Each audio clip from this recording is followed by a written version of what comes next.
Side खबरों के लिए सब्सक्राइब करें फ्लेम मीडिया और उसके बाद बेल आइकन को प्रेस करें ताकि सबसे पहले आपको मिले एक्सक्लूसिव खबरें।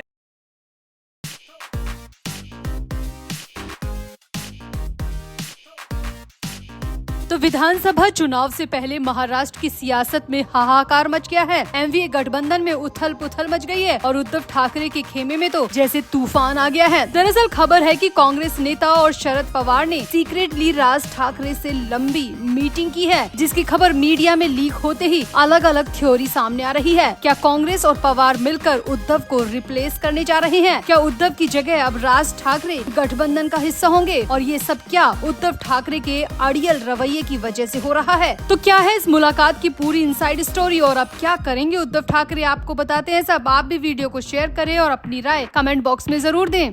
तो लोकसभा चुनाव में मिली जीत से गदगद उद्धव ठाकरे के नेतृत्व वाली शिवसेना विधानसभा चुनाव की तैयारियों में जुटी हुई है। वो महाराष्ट्र की 288 में से 125 सीटों पर विधानसभा चुनाव लड़ने की तैयारी भी कर रही है। शिवसेना यूबीटी प्रमुख उद्धव ठाकरे ने संजय राउत, अनिल देसाई, सुभाष देसाई, सुनील प्रभु और राजन विचारे समेत पार्टी के वरिष्ठ नेताओं के साथ एक अहम बैठक भी की, जिसमें विधानसभा क्षेत्रों में चुनाव लड़ने की रणनीति तैयार करने पर सहमति बनाई। अब उद्धव ठाकरे एक तरफ तो कह रहे हैं कि वो गठबंधन में रहकर विधानसभा चुनाव लड़ेंगे और वहीं दूसरी तरफ अपने नेताओं के साथ मिलकर वो 125 सीटों के लिए तैयारी कर रहे हैं। ये बात कहीं न कहीं एनसीपी और कांग्रेस को चुभ सकती है और चुभ भी गई है। इसके लिए कांग्रेस और एनसीपी ने अब बड़ा कदम भी उठा लिया है। अब खबरों की माने तो उद्धव ठाकरे गठबंधन में रहकर अकेले सीटों का फैसला ले रहे हैं और अगर 288 में से 125 सीटों पर वो अकेले लड़ेंगे तो कांग्रेस और शरद पवार के हाथ बेहद कम सीटें रह जाएंगी, मुश्किल से 50-50 सीटें। इसी बात की चिंता अब कांग्रेस पार्टी और शरद पवार को सता रही है। खबरों की माने तो इसीलिए अब कांग्रेस और पवार ने मिलकर उद्धव ठाकरे को ही रिप्लेस करने का मन बना लिया है और इसके लिए कवायद भी शुरू कर दी गई है। मीडिया रिपोर्ट्स की माने तो इसलिए कांग्रेस और शरद पवार के करीबी नेता ने राज ठाकरे से मुलाकात की।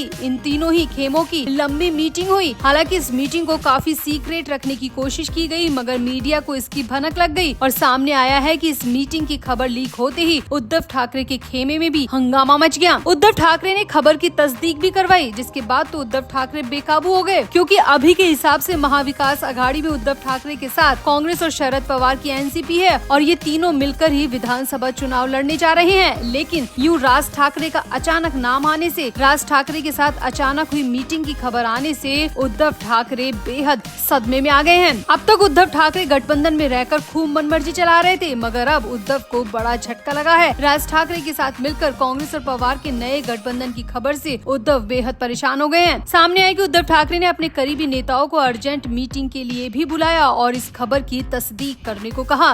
वैसे आपका क्या मानना है? क्या वाकई में उद्धव को राज ठाकरे रिप्लेस कर सकते हैं? क्या राज ठाकरे में वो दमखम है कि वो कांग्रेस और शरद पवार के साथ मिलकर नया गठबंधन बनाए? और क्या विधानसभा चुनाव में अब उद्धव ठाकरे पूरी तरह अकेले बढ़ जाएंगे? आप भी अपनी राय कमेंट बॉक्स में जरूर दें और वीडियो को भी शेयर करें।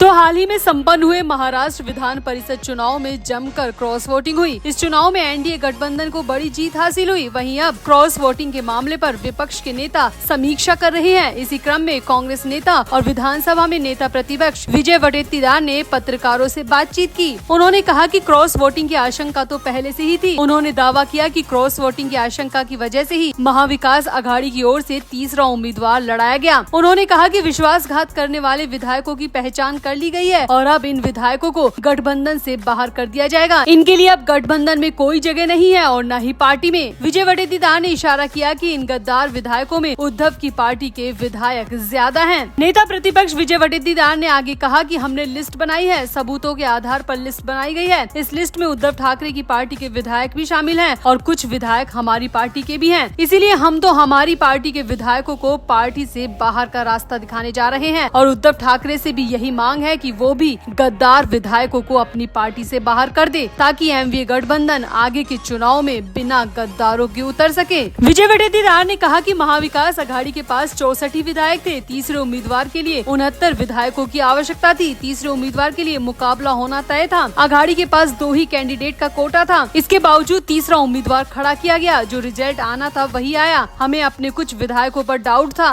ये विधायक पार्टी के सिंबल पर चुनकर आते हैं। पिछली बार भी इन लोगों ने गड़बड़ी की थी, लेकिन उन पर तब कार्रवाई नहीं की गई। लेकिन अब उन्हें बख्शा नहीं जाएगा। हम गद्दार विधायकों को पार्टी से बाहर निकालने जा रहे हैं और यही उम्मीद उद्धव ठाकरे से भी करते हैं। बड़े दीदार ने कहा कि कांग्रेस ने एक सिस्टम बनाया था जिसमें कुछ लोगों को आइडेंटिफाई किया गया है। प्रदेश अध्यक्ष ने उनके ऊपर कार्रवाई करने के लिए प्रस्ताव भी भेज दिया है। स्टेट की कोर कमेटी ने निर्णय लिया है कि ऐसे गद्दार जो पार्टी में रहकर छेद करते हैं, कचरा है, उनको साफ करने की बेहद जरूरत है। पब्लिक हमारे साथ है। कुछ गद्दार थोड़े फायदे के लिए ऐसा काम करते हैं। पार्टी के प्रति वो ईमानदार नहीं है, इसीलिए ऐसे गद्दारों के प्रति एक्शन लेना बहुत जरूरी है। विजय वडेदीदार ने आगे कहा कि हम तो एक्शन लेने जा रहे हैं और इसका प्रस्ताव भी भेज दिया गया है, मगर उद्धव ठाकरे से भी यही उम्मीद करते हैं कि वो भी अपने गद्दारों को पार्टी से बाहर कर दे, ताकि विधानसभा चुनाव में एनडीए गठबंधन ऐसे गद्दारों से मुक्त होकर चुनाव में उतरे। तो कांग्रेस के इस एक्शन पर आपका क्या कहना है? क्या उद्धव ठाकरे कांग्रेस के इस एक्शन पर हाँ में हाँ मिलाएंगे या फिर अपने गद्दार विधायकों को पार्टी से बाहर नहीं करेंगे? आप भी अपनी राय कमेंट बॉक्स में जरूर दें और वीडियो को भी शेयर करें। तो महाराष्ट्र में विधान परिषद की 11 सीटों को लेकर हुए चुनाव में क्रॉस वोटिंग का मुद्दा थमने का नाम नहीं ले रहा। बताया जा रहा है कि महाविकास अघाड़ी के घटक दल कांग्रेस के कुछ विधायकों ने महायुति के समर्थन में वोट डाला। इस मामले में शिवसेना यूबीटी के सांसद उद्धव ठाकरे ने मीडिया से बातचीत में कहा कि क्रॉस वोटिंग कोई नई बात नहीं है। कांग्रेस को पहले से इस बारे में पता था। कांग्रेस अच्छी तरह जानती थी कि उनके विधायक बीजेपी के हक में डाल सकते हैं। उद्धव ने कहा कि 2 साल पहले जब एमएलसी के चुनाव हुए थे, तब भी इन्हीं लोगों ने कांग्रेस के अधिकृत उम्मीदवार चंद्रकांत खंडारे को हराया था। ये लोग टेक्निकली कांग्रेस पार्टी में हैं, लेकिन मेरा मानना है कि ये कांग्रेस पार्टी में नहीं है, क्योंकि ये कांग्रेस में रहकर बीजेपी का साथ देने वाले विधायक हैं। उद्धव ने कहा कि ये सब तो दिखावा है। महाराष्ट्र में आधी कांग्रेस तो बीजेपी के साथ मिल जाती है। एमएलसी चुनाव में आधे कांग्रेसी बीजेपी की तरफ हो जाते हैं और कांग्रेस का हाईकमान इस बात को अच्छी तरह जानता है, फिर भी समय रहते कोई कदम नहीं उठाता। उद्धव ने कहा कि जो लोग शिवसेना यूबीटी पर सवाल उठा रहे हैं, वो कान खोलकर सुन ले कि यूबीटी के विधायक कभी क्रॉस वोटिंग नहीं कर सकते। क्रॉस वोटिंग कांग्रेस की तरफ से हुई है। कुल मिलाकर यहाँ पर उद्धव ठाकरे ने नाना पटोले की उस आरोप का जवाब दिया जिसमें पटोले ने उद्धव की पार्टी के विधायकों पर ही सवाल उठाया था। मगर विधानसभा चुनाव से पहले कांग्रेस पर खुलेआम ऐसे आरोप लगाना उद्धव को काफी महंगा पड़ सकता है। हालांकि उद्धव के इस बयान पर अभी तक कांग्रेस का कोई रिएक्शन नहीं आया, मगर उद्धव ने कांग्रेस पर आरोप लगाकर अपने लिए एक नई मुसीबत तो बुला ही ली है, ये बिल्कुल तय है। तो आपका उद्धव के इस बयान पर क्या कहना है? उद्धव का ये कहना कितना जायज है कि आधे कांग्रेसी बीजेपी के साथ मिले हैं? आप भी उद्धव के इस बयान पर अपनी राय कमेंट बॉक्स में जरूर दें और वीडियो को भी शेयर करें।